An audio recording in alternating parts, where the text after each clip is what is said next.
No te pierdas Conéctate con nosotros y sé parte de la experiencia matinal que te mantendrá informado, entretenido y con la mejor actitud para comenzar el día. Efecto Matinal. Sintoniza nuestras frecuencias y prepárate para vivir una mañana llena de sorpresas.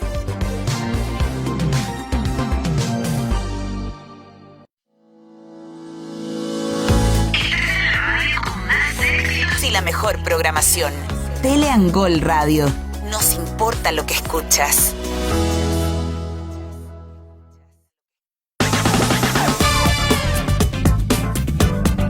Lo habíamos dicho, nos íbamos a la pausa, a tus 10 mejores, y volvíamos para la conversación. Es así, vamos a cumplir.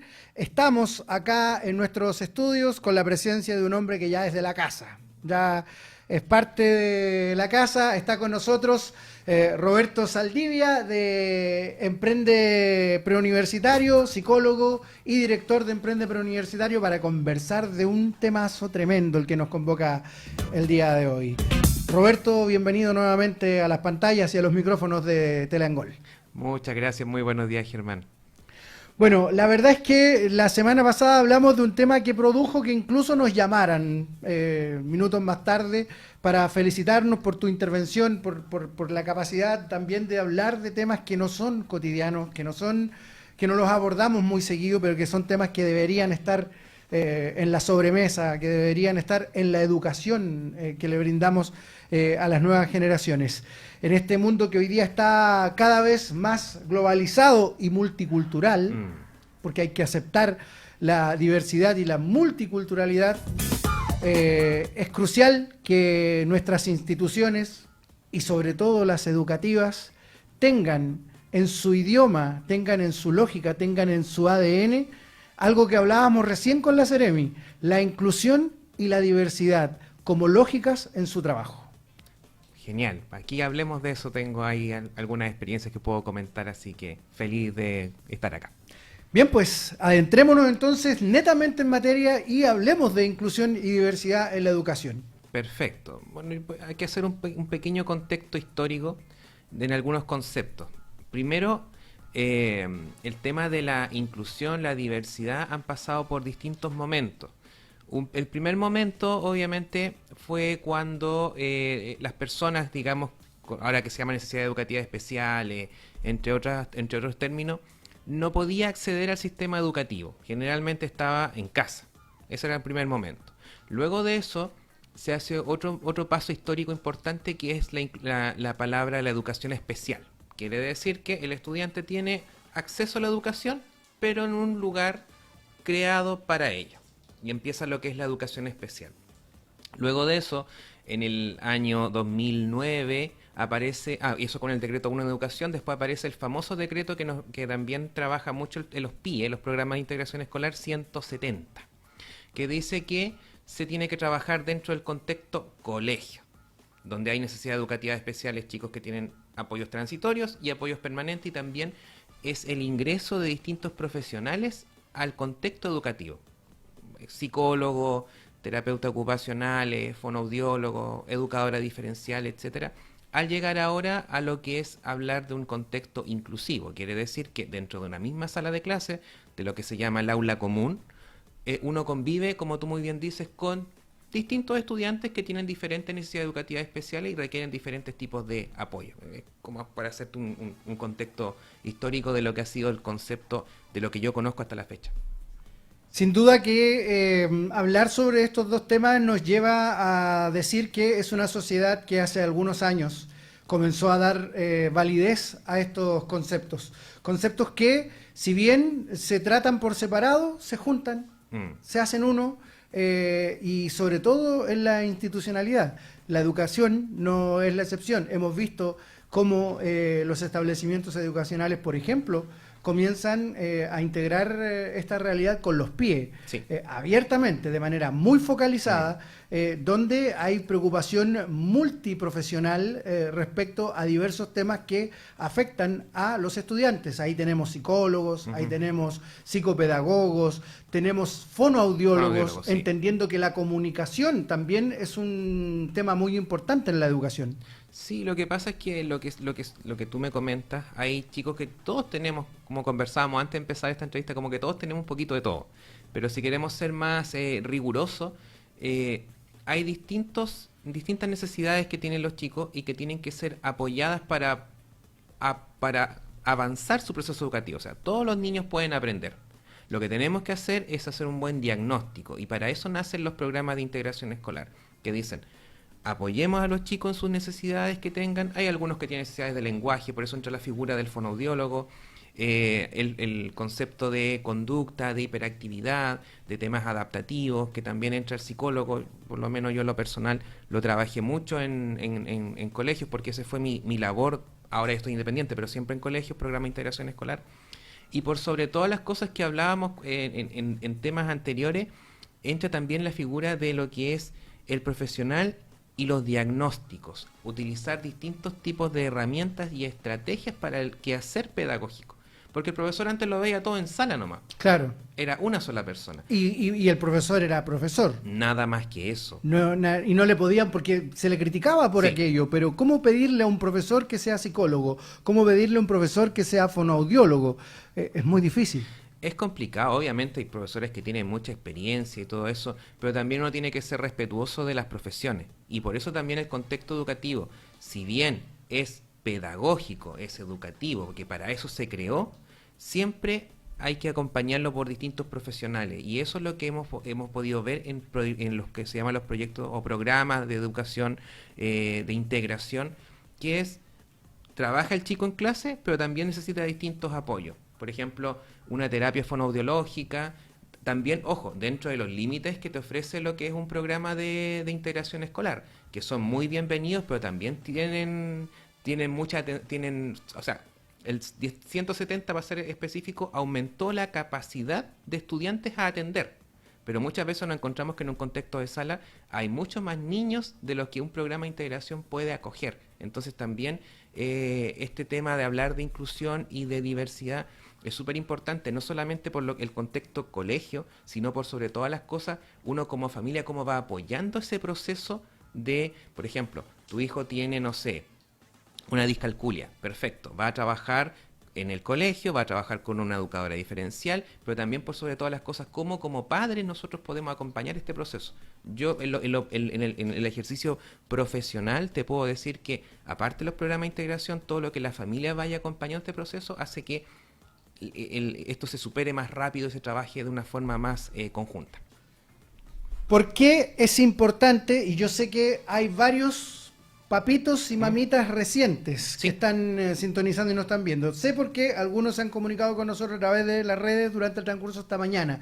¿Por qué es importante que entendamos este idioma desde la educación primaria, que es la de la casa? Sí. La primera educación gratuita y de calidad viene desde la casa, no viene en el jardín infantil, no viene en el colegio, no viene en el liceo ni en la universidad. Es en la casa, porque es importante que la diversidad y la inclusión estén inmersos ahí. Quiero llevar un buen ejemplo de algo que nos pegó directamente hace un tiempo atrás, cuando en un matinal de televisión, entrevistando a una niña que está precisamente siendo víctima de una enfermedad en nuestra ciudad, dijo que en su colegio le hacían bullying. Entiendo. Y le pegó fuerte a la ciudad, le dieron al establecimiento educacional en cuestión, pero este no es un problema del establecimiento educacional. No. Este es un problema de nuestra sociedad, es un problema de nosotros como papás, que nos burlamos del gordito, que nos burlamos del de otro color, que nos burlamos del flaquito, que nos burlamos del que tiene la cabeza más grande, del que tiene la cabeza más chica, y es algo que no ha terminado. Lo digo en sus propias palabras para que lo entendamos, pero es algo que no ha terminado. El bullying, la discriminación, el no respeto de la diversidad son sin duda hoy día el gran problema de nuestra sociedad. Sí, no, tú has dado en el clavo absolutamente. Y eso también se resume en lo que se llama, digamos, la familia, el colegio, las instituciones, se llaman lo que son los agentes socializadores. Y los agentes socializadores parten, como tú muy bien indicas, con la familia. Nosotros los papás, la familia, el lugar que contiene a este menor, somos los primeros forjadores de todo lo que tú estás diciendo. de cómo hablan, de los conceptos que manejan, de cómo se comportan. Y nosotros como agentes socializadores primarios, la familia que coloca las primeras bases, entregamos a nuestros hijos al jardín infantil, al colegio, pero siempre es una dinámica mutua. Incluso colegio, si bien ha tomado distintas aristas, no podemos perder, y me hago responsable de lo que voy a decir, pero un colegio no puede perder el foco para lo que está hecho. Entonces, cuando hablamos de temas disciplinarios, conductuales, lo que tú estás diciendo, bullying y todo eso, es un niño que en la formación prioritariamente en su casa se le enseñó o se le permitió eso y llegó al contexto colegio.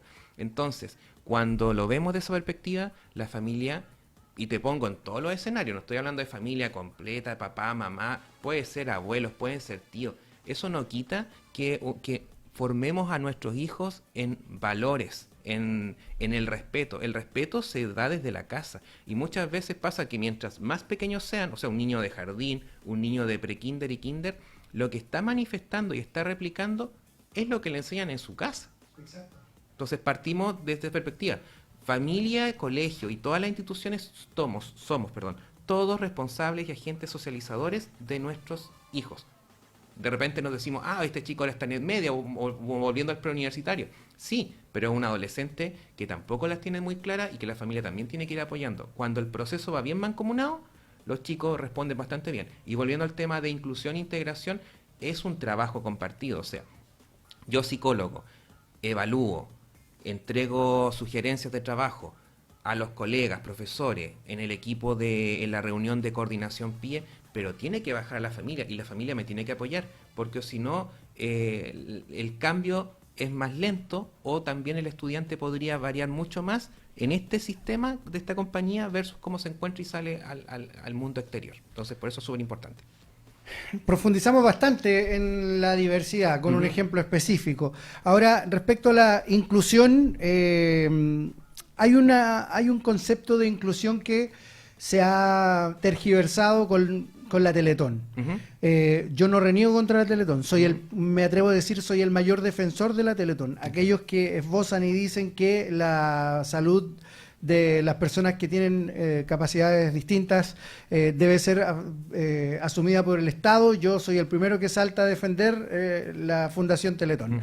Pero entendamos que el concepto televisivo que se le ha dado ha hecho que de alguna manera nosotros miremos a las personas que tienen algún grado de discapacidad con un ojo sensible, que a ellos no les gusta, y que hay un humorista en especial que ha hecho que cambiemos esa mirada, que ha dicho también podemos hacer humor con ellos, sin faltarles el respeto.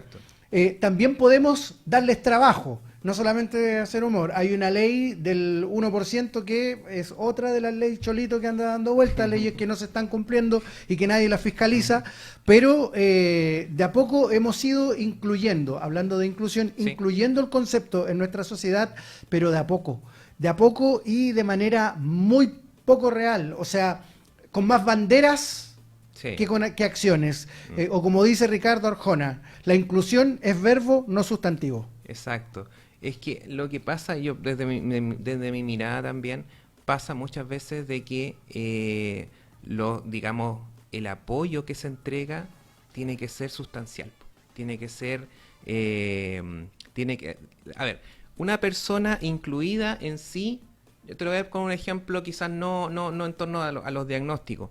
¿Qué pasa, por ejemplo, cuando un extranjero viene a Chile? Eso lo estaba viendo. Viene, por ejemplo, un japonés, un chino, angol. Obviamente nosotros lo recibimos, vamos a tener barreras de idioma, porque si yo no hablo japonés me va a costar entenderme y él no habla español también me va a costar, ¿cierto? Vamos a tener barreras culturales porque probablemente él celebra el Año Nuevo Chino y nosotros en esa etapa nosotros no celebramos lo que el japonés o el chino está diciendo. Lo que él come. Lo que él come, todo eso. Pero es un ser humano igual que yo, que tiene procesos naturales biológicos igual que yo. Entonces, desde esa perspectiva también es re importante el tema de acoger, entender y por sobre todas las cosas ir compartiendo.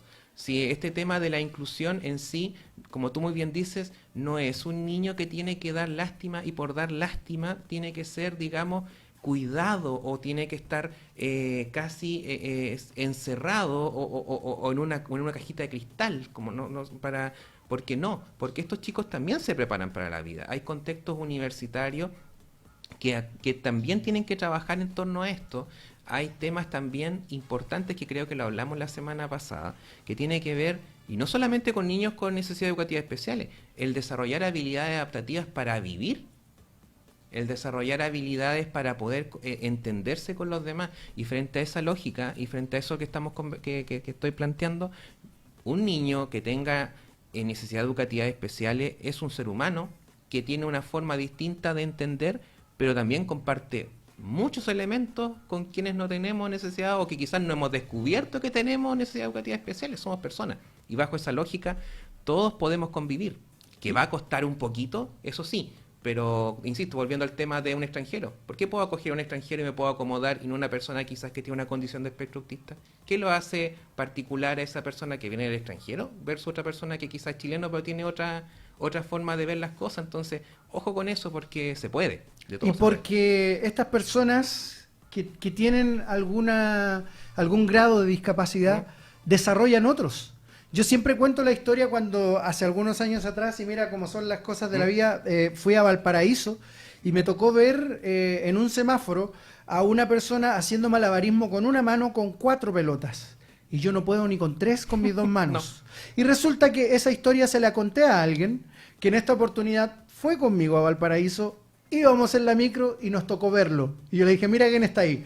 Oh, me dijo, fue increíble, porque años después, han pasado más de 10 años desde aquella oportunidad que yo lo vi y que me hizo clic el entender que quien no tiene sus 2 brazos desarrolla sus 2 pies. Quien no tiene sus 2 pies desarrolla sus brazos. Y así sucesivamente. Las personas que no tienen visión desarrollan el tacto, desarrollan el olfato y el audio. Y así sucesivamente. Y tienen capacidades diferentes, exacto, como dice el concepto, son capacidades diferentes que se enmarcan dentro de nuestro marco comunicativo como país como discapacidad, pero son grados de discapacidad, son situaciones de discapacidad, son personas que viven en condición de discapacidad, pero ahí en esa realidad encontramos muchos talentos que están por sobre lo que tenemos personas que somos neurodivergentes, por ejemplo. Exacto, por ejemplo, chicos con condición de espectro autista, no todos, obviamente, porque todos son distintos,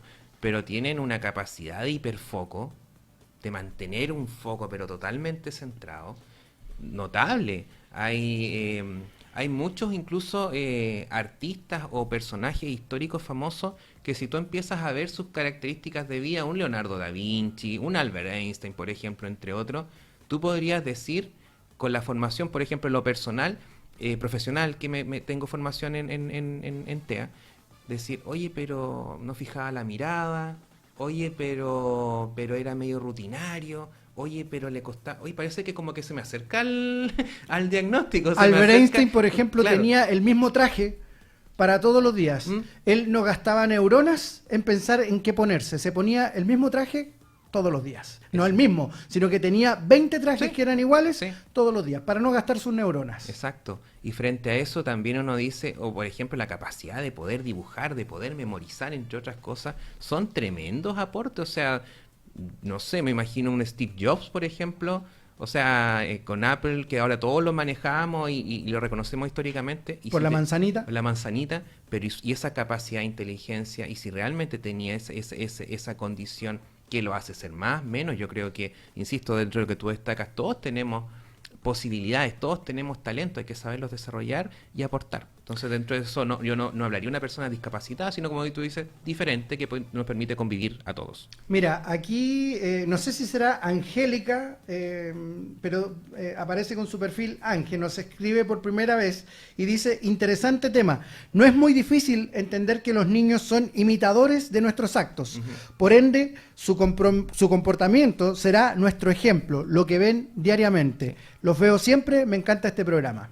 Así es, o sea, insisto, nosotros somos los primeros formadores. Es complicado un niño, insisto, de 2 a 5, 6 años.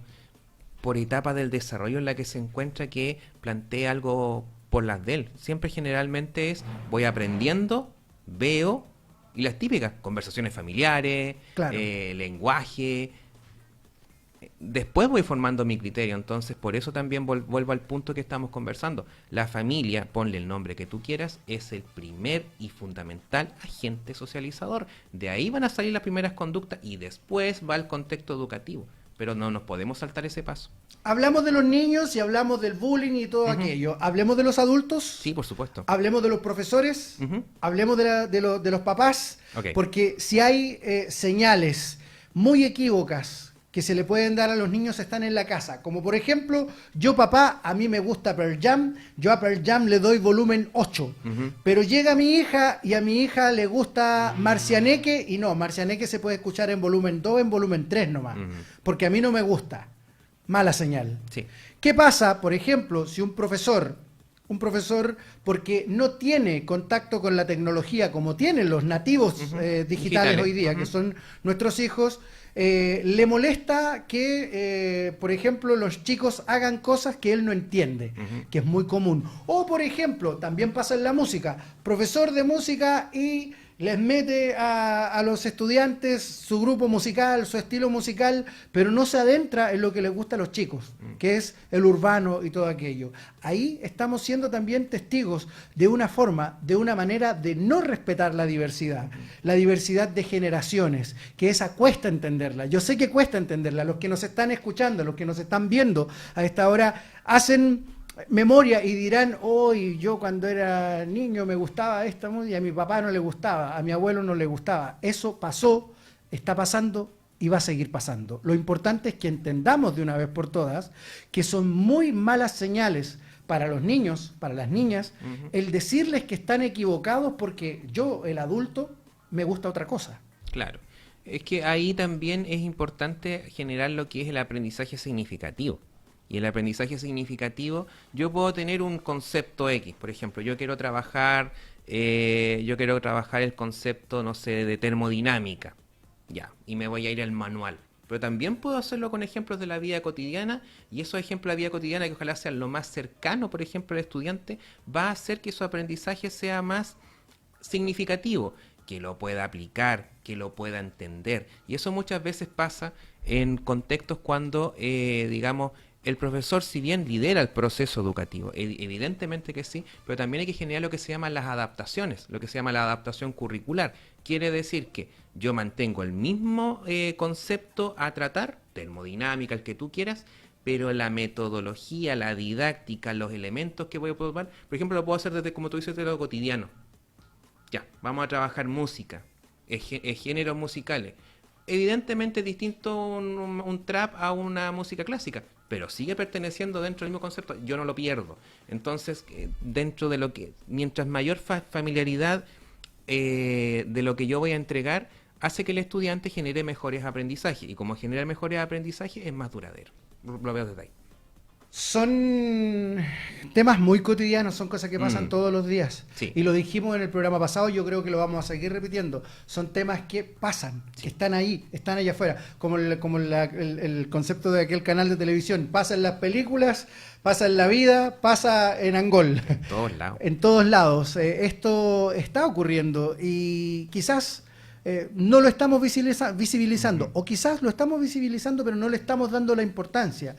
Y si le damos la importancia, quizás vamos a obtener una individua con mayor conciencia, Sí. con mayor razón respecto a la inclusión y la diversidad, que son los dos temas que nos convocan hoy día. Sí, o sea, los resultados digamos, que no puedo graficar ni poner estadística, pero en el ejercicio profesional es cuando tú tienes un estudiante incluido en el contexto educativo, y por sobre todas las cosas, como yo te decía, todo el eje socializador, casa, familia, funciona, no te digo al 100% si somos seres humanos, pero colaboramos en que el proceso sea lo mejor posible, el estudiante, el niño aprende súper bien y tenga lo que tenga. Yo he tenido niños con síndrome de Down, con hiperactividades.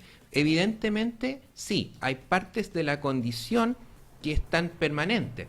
Por darte un ejemplo, tú no le podrías pedir a una persona hiperactiva sin un tratamiento, que eso lo tiene que ir haciendo metódicamente, que se quede tranquilo, porque generalmente ese es como el reclamo del profesor, Claro. y te anota.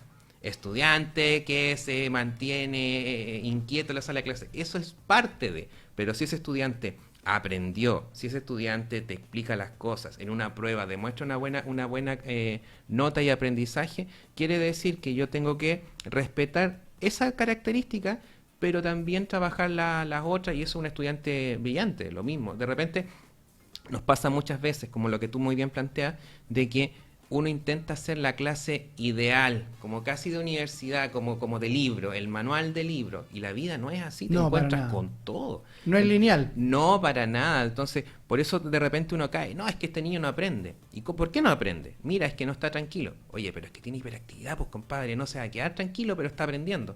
O, este niño no conversa conmigo. ¿Y qué tiene? Tiene TEA. Ya, pues. O sea, le va a costar establecer un contacto si esa es parte de su característica. Y tú tienes que respetar eso y tienes que ver las habilidades metodológicas para poder trabajarlas. Y si te cuesta, incluye a la familia. Yo te insisto, ese ejercicio lo he planteado permanentemente en los colegios, la gente que me conoce, y en el preuniversitario. Yo en el preuniversitario les digo a los chicos, carepalo, y la familia también. O sea, usted quiere buenos resultados, nosotros tenemos una receta, pero esta receta la trabajamos juntos y empieza con el estudiante. Porque además, ¿se matricular o no? porque además, de alguna manera lo conversamos la semana pasada también, el profesor, la profesora, tiene que tener también cierto grado de autocrítica, po. Claro. En el sentido de decir, tengo un chico que se me está moviendo mucho en la sala, o tengo 3 o 4 chicos que se me están moviendo mucho en la sala, ¿cuánto estoy aportando yo para que eso pase? Es que por eso también es importante, mira, lo bueno de eso te lo puedo decir también aparte psicólogo, fui coordinador de un PIE, es que se genera mucha información. Por ejemplo, ahora los profesionales tienen que estar evaluando, llenando los decretos. De repente sí, mi crítica, y me hago cargo de eso, es de repente demasiado burocrático. O Claro. sea, formulario de esto, evaluación de lo otro, y tú llenáis con un expediente de estudiante, y uno dice, ¿y cuándo baja? ¿Y cuándo yo lo reporto? ¿Cuándo sabe la familia? Por ejemplo, me ha tocado también programas de integración que están obligados a hacer la reunión a la familia. Y la hacen, por ejemplo, entre semestre y a final de año. Claro, cuando ya el tema no es tema.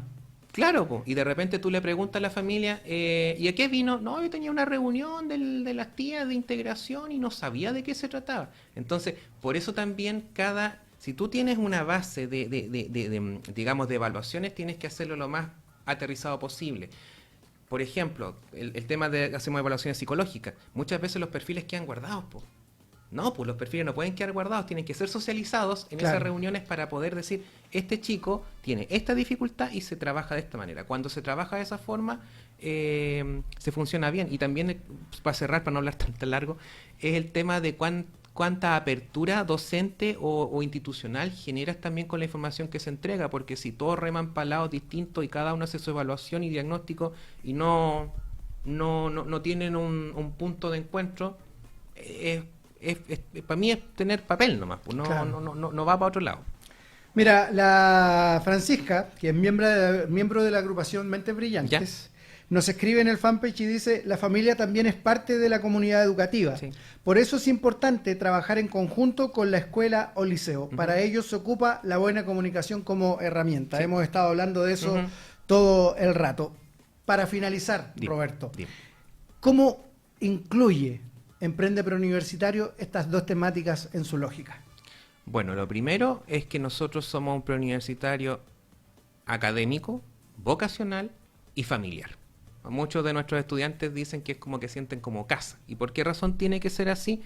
Porque de la única forma que este estudiante vaya acompañando este proceso es que esté involucrado el estudiante, la familia y el profesorado. Evidentemente que si tenemos niños con alguna necesidad educativa especial, tenemos que buscar alguna metodología de trabajo dentro del preuniversitario o también derivar. Hay muchas veces también nos pasa, y me ha pasado profesionalmente en el preuniversitario, que hay papás que están tan acostumbrados, porque también, ojo, también pasa mucho cuando tenemos un niño con, por ejemplo, con un espectro autista o lo que sea, como se genera tanta costumbre dentro de la casa, como que los papás no se dan cuenta. Como que lo toman, lo normalizan. Claro. Pero pasa que cuando tú sales del contexto casa, oye, pero mira, fíjate en esto, en lo otro. Entonces, también el saber derivar, el saber buscar profesionales que estén capacitados en eso, y también, volviendo al tema colegio, también es súper importante participar de todo el proceso de integración. Y por sobre todas las cosas, mi consejo también para los papás, no ocultar. Porque también hay mucho papá... No meter la basura bajo la alfombra. Claro, de que no, mires que es desordenado, oiga, pero puede tener esto. No. Entonces, también la inclusión parte desde la institución, de todas las instituciones, y partiendo por la familia. Si yo como papá no acepto que mi hijo tiene una condición diferente, y eso a más temprana edad se puede trabajar y seguir avanzando, voy a entorpecer todo el proceso y eso va a ser más complicado. Entonces, por eso también sale la invitación.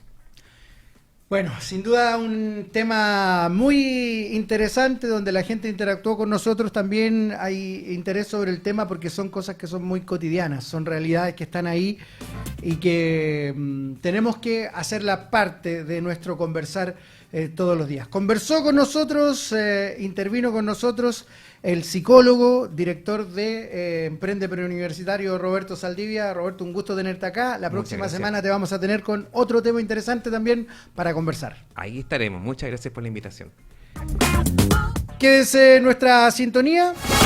Nosotros vamos a la música, luego a la pausa. Seguimos haciendo nuestro efecto matinal por Teleangol Radio y Televisión. Después de la pausa viene tus 10 mejores, las noticias, y entramos a nuestro último bloque de programa en este capítulo 306 en esta jornada de día miércoles 19.